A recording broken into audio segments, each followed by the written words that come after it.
அனைவருக்கும் மந்திர வணக்கம். விநாயகப் பெருமானுடைய அதர்வண வேத அஞ்சனம்மை எப்படி தயாரிப்பது என்பதை மிக எளிமையான முறையில் உங்களுக்கு சொல்லித்தரப்போகின்றேன். இந்த அஞ்சனம்மையினுடைய பலன்கள் என்னன்னு முதல்ல சொல்லிடுறேன்.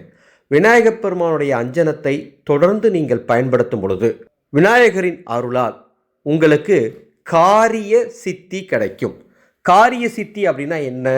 நீங்கள் செய்யக்கூடிய காரியத்தில் உங்களுக்கு வெற்றி வந்து சேரும். அதுதான் இந்த அஞ்சனம்மையினுடைய மகா சிறப்பு, விநாயகர் வசிய அஞ்சனம்.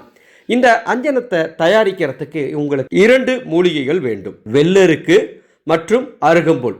இந்த 2ஐ கொண்டு தான் இந்த விநாயகர் அஞ்சனத்தை நாம் தயாரிக்கப் போகின்றோம்.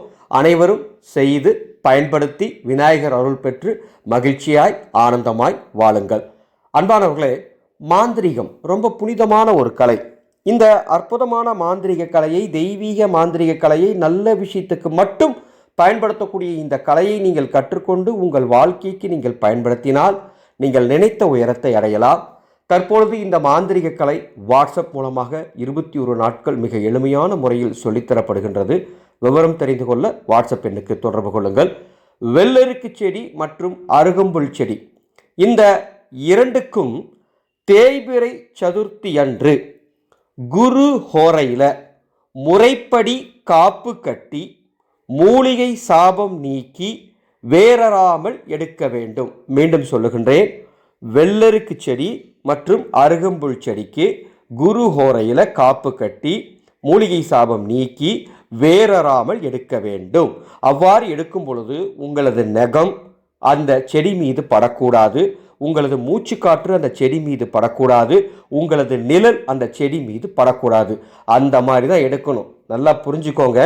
மாந்திரிக கலையில் ஒரு அஞ்சனமை தயாரிக்கிறதுங்கிறது ரொம்ப ரொம்ப ரொம்ப சூட்சமாக செய்யணும். ஒரு சிறு தவறு செய்தாலும் அந்த அஞ்சனமை பலன் தராது, வேற எதுவும் நடக்காது, பலன் கிடைக்காம போகும். சரியா? இந்த மாதிரி அந்த செடியை எடுத்துடணும். எடுத்துட்டு அந்த முழு செடியும் 2ஐயுமே நல்ல வெயிலில் உலர வைங்க. ஒரு 3 நாளைக்கு நல்லா காயட்டும். 3 நாள் கழித்து அந்த செடியை எடுத்து முதல்ல பாலில் சுத்தமாக கழுவுங்க, அடுத்தது தேனில் கழுவுங்க, அடுத்தது பன்னீரில் கழுவுங்க. 3லையும் நல்லா கழுவிட்டு மீண்டும் அதை ஒரு 3 நாள் நல்ல வெயிலில் காய விடுங்க. நல்லா காயட்டும். 3 நாள் நல்லா காய்ஞ்ச பிறகு ஒரு புது மண் சட்டியில் அந்த செடி முழுசும் போட்டு அது மேலே கொஞ்சம் பச்சை கற்பூரத்தையும் போட்டு அந்த பச்சை கற்பூரத்தை பற்ற வைங்க. அந்த பச்சை கற்பூரம் எரிய எரிய இந்த செடி 2மே நல்லா எரிந்து கரியாகும். அந்த கரியை ஒரு செம்பு பாத்திரத்தை சேகரித்து வச்சு அதை எடுத்து உங்கள் வீட்டு பூஜை அறையில் வச்சிடணும். இவ்வளவுதான். இப்போ இந்த மூலிகை கறிக்கு உயிர் கொடுக்கணும். எப்படின்னா, செம்பு பாத்திரத்தில் சேகரிச்சிங்கல்ல, அந்த கறியை எடுத்து உரல், ஒரு சின்ன உரல், மை அரைக்கிறதுக்குன்னு சின்ன உரல் கரை இருக்கும், அந்த உரலில் போட்டு அது கூட நெய் விடுங்க. காராம்பசு நெய் கிடைச்சா ரொம்ப விசேஷம், இல்லைன்னா சாதா நெய் கிடைச்சாலும் சரி. நெய் விட்டு நல்லா அரைக்கணும். அப்படி அரைக்கும் பொழுது உங்களது மூச்சு காற்று அதில் படக்கூடாது. அரைக்கும் போது யார்ட்டையும் பேசிகிட்டு இருக்கக்கூடாது. சுத்தமாக, மனசை சுத்தமாக, உடம்பு சுத்தமாக வச்சு அந்த மையை நல்லா அரைக்கணும். எவ்வளோ நேரம் அரைக்கணும் தெரியுமா? குறைந்தபட்சம் 1 மணி நேரம் அரைக்கணும். அதிகபட்சமாக உங்களுக்கு திறமை இருந்தால் 3 மணி நேரம் இடைவிடாமல் அரைக்கணும். அந்த கறியை நெய் ஊற்றி நல்லா அரைச்சிங்கன்னா நல்லா நைஸாக அழகாக தயாராகிடும். அந்த மையை ஒரு செம்பு பாத்திரமோ அல்லது சில்வர் பாத்திரத்தோ சேகரிக்கலாம். முத அந்த பானையில் எரிந்த கறியை சேகரித்து செம்பு பாத்திரத்தில் தான் போடணும். மையா அரைச்ச பிறகு அது எதில் வேணால் நீங்கள் மாற்றிக்கலாம். சரிங்களா? அப்படி மாற்றி அதை உங்கள் வீட்டு பூஜையில் மீண்டும் வச்சு ஓம் கங் கணபத்தையே நமகன்னு 1008 முறை பிரம்ம முகூர்த்த நேரத்தில் சொல்லி உயிர் கொடுக்கணும். எத்தனை நாளைக்கு தெரியுமா?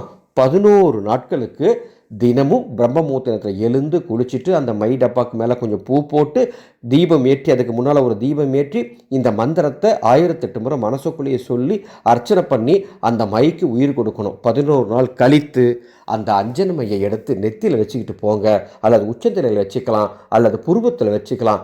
அற்புதமான பலன்கள் கிடைக்கும். காரிய வெற்றி உங்களை ஆச்சரியப்பட வைக்கும். விநாயகர் கோயிலுக்கு போகும்போது இந்த அஞ்சன மையை வச்சுட்டு போனீங்கன்னா விநாயகரின் தரிசனத்தை அவ்வளோ அற்புதமாக நீங்கள் பார்க்கலாம். அற்புதமான இந்த மையை தயாரித்து அனைவரும் பயன்படுத்தி கொள்ள அன்போடு கேட்டுக்கொள்கின்றேன். நமது black magic in Tamil channel சார்பாக தெய்வீக உபாசனை மகா யாகம் நடைபெற உள்ளது. இந்த யாகத்தில் நேரடியாகவும் கலந்துக்கலாம். நேரடியாக வர முடியாதவங்க பதிவு செய்து உபாசனையை வாட்ஸ்அப் மூலமாகவும் எடுத்துக்கலாம். அல்லது உங்கள் குடும்பத்தில் கூடிய எல்லா விதமான பிரச்சனைகள் தீர்வதற்கு இந்த யாகத்தில் பரிகார களையம் வைத்து வழங்க உள்ளோம். அதையும் நேரடியாக வந்து பெற்றுக்கொள்ளலாம் அல்லது தபால் மூலமாகவும் பெற்றுக்கொள்ளலாம். இதை பற்றிய விளக்கம் நீங்கள் தெரிந்து கொள்ள மேலே டிஸ்பிளேல இருக்கக்கூடிய என்னுடைய வாட்ஸ்அப் நம்பருக்கு ஹாய்னு ஒரு மெசேஜ் பண்ணுங்க. இதனுடைய முழு விளக்கத்தை உங்களுக்கு தருகின்றேன். மீண்டும் அடுத்த ஒரு பதிவில் சந்திக்கின்றேன். மாக்காளியே நமக.